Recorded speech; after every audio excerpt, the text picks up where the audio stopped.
So, I guess our question tonight is, who really brokered or delivered Sara Duterte to the BBM campaign? It's more. How did that happen? It's more a confluence of numerous events, meaning numerous factors. So, first factor was that Sara would not really go with what PRD wanted in the first place, which is a team up with Bongo and run under PDP.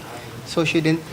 That's why she first decided to just go back to running in Davao City.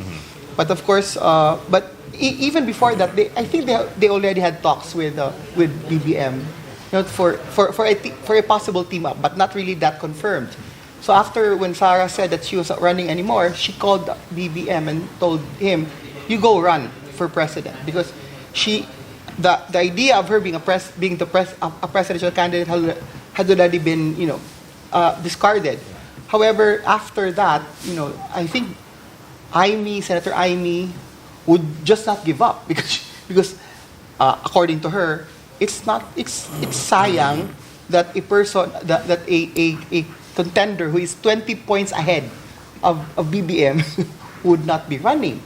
So, but I told her, Senator, hindi ayaw talagang tumakbo for president. And I understood Sara because she didn't want really to get that to be president after her father. I think she's, in a way, it's not really that, she's not comfortable with that. So when Aimee said, why don't you breach that idea of a vice president? And Sara said, I don't think people would accept me as vice president, because she was thinking that maybe people are angry with her because she said no and stuff and all the others. However, there was a study conducted, commissioned, a survey commission wherein the same numbers came about, 54% for I think 40. Nakalimutan ko yung number, pero it showed that people would vote for her as vice president. And that was presented to her, and that gave her the idea, because we met in Cebu. You flew with Sara Duterte to Cebu. The funny thing was that I was in Cebu for a medical operation, and then somebody told me that BBM was coming that Saturday, and then Aimee that night called me and talked to me about the possible vice presidential thing, and then that day, the day after, which was the day before we met, I was in Santo Niño, and Sara said, "I'll be in Cebu. I just arrived in Cebu. Will you be free for breakfast tomorrow?" I said, "You're there, BBM's there, and Aimee's coming." So I said, "Okay." So the day after, we went to Seda. We had breakfast. That was the first day. That was the day myself, Aimee, and Sara officially met. We were talking about that vice presidential thing, and she told me, "Well, let's see about that." And then after that meeting, she went and met for the first time with BBM. So it was not true that former President Gloria Arroyo brokered the deal. At that time, it was not even under consideration, wherein there was she was going to running under Lakas. It was something that we didn't really know.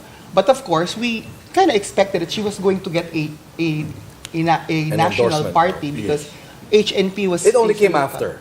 It only came after you were able to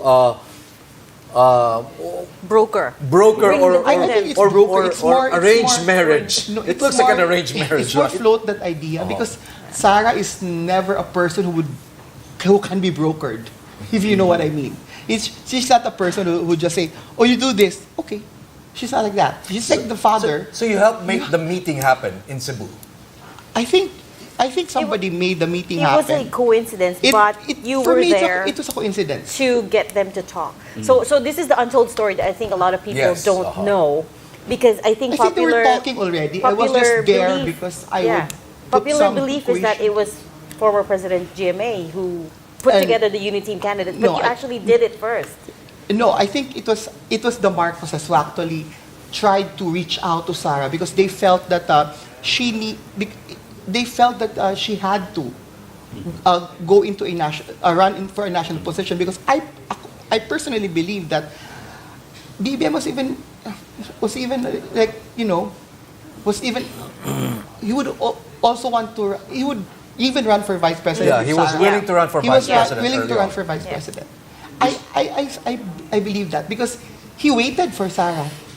He never filed anything after the October 1 deadline. He waited because And there was actually that phone call from Sara Duterte to Bongbong Marcos telling him that go ahead and run yes, for president. yes. Okay. And that's maybe about the time when he was watching, the family was watching Ant-Man. That incident, right? Hindi naman daw na-influence doon. Who knows? That's just a sign. So in short, Yeah. the father tried to arrange a marriage, but the girl eloped with another man. Yes, it would seem Only like man that. can put it that way. Only you can put it that way. And I'm the usual sidekick who. Yes. Correct, But you're the You're the- consentidor. Consentidor. You're the consentidor. You're the We were bugaw. called, Senator Amy and I were called the co-conspirators, but we never expected it to happen that way. It was more of a, we just wanted to salvage something that needed to be salvaged, because What happened in Cebu, Bruce, that made them, what did they talk about? What happened at BBM that and Sara, breakfast? I was that not made there. them decide that, I was not because there. after from that meeting, the pictures came out, and it was together. Right? They were together already. I was not there in the actual meeting, because You left them alone. the breakfast, we had a breakfast, and she told me that she's going to have a meeting with many people. It was the birthday of the wife of Yeda, birthday Yeda, of Yeda, and of course they would also have a meeting with Governor Gwen. Remember when initially the month before, Sarah already went to Cebu to meet with Governor Gwen, and that was the time she openly said that I am considering your call to run for the president.